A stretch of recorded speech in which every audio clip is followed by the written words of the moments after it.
என் லைஃப்பில் இந்த மாதிரி ஒரு பெயின்ஃபுல்லான ஒரு சுச்சுவேஷனை நான் ஃபேஸ் பண்ணதே கிடையாது.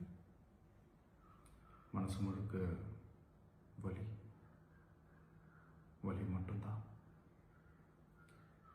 இந்த சுற்றுப்பயணத்தில் என்னென்ன மக்கள் பார்க்க வராங்க, அதுக்கு ஒரே ஒரு காரணம் தான், அவங்க என் மேலே வச்சிருக்கிற அன்பும் பாசம்.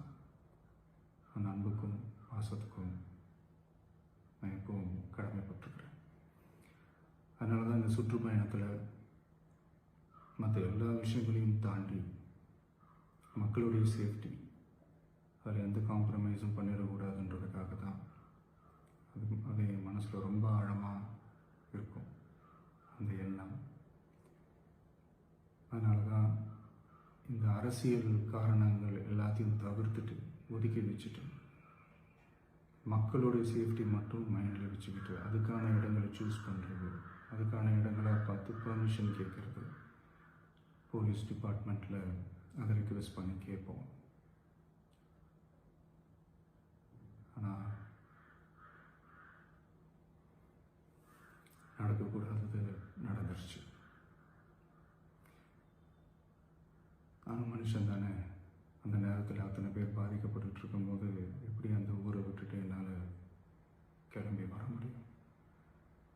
நான் திரும்ப அங்கே போகணும்னு இருந்துச்சுன்னா அதை ஒரு காரணம் காட்டி அங்கே வேறு சில பதட்டமான சுச்சுவேஷன்ஸ், வேறு சில சம்பாவிதங்கள், அந்த மாதிரி எதுவும் நடந்துடக்கூடாதுன்றதுக்காக தான் நான் அவாய்ட் பண்ணேன்.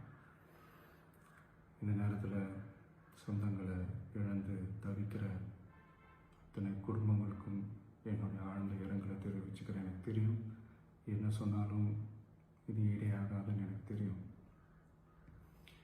ஹாஸ்பிட்டலில் ட்ரீட் பண்ணிகிட்ருக்கிற எல்லாருமே சீக்கிரமாக க்யூர் ஆகி வரணுன்றதை இந்த நேரத்தில் நான் வேண்டிக்கிறேன். கூடிய சீக்கிரமே உங்கள் எல்லாரையும் நான் சந்திக்கிறேன்.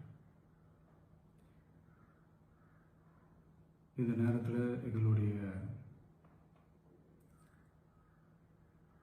வலிகளை, எங்களுடைய நிலைமையை புரிஞ்சுக்கிட்டு எங்களுக்காக பேசின அரசியல் கட்சிகளை சார்ந்த நண்பர்கள், தலைவர்கள் அனைவருக்கும் என்னுடைய நன்றியை தெரிவிச்சுக்கிறேன். கிட்டத்தட்ட ஒரு 5 மாவட்டத்துக்கு பிரச்சாரத்துக்கு போனோம். இந்த மாதிரி எதுவுமே நடக்கல. ஆனால் கரூரில் மட்டும் ஏன் எப்படி நடக்குது, எப்படி நடக்குது?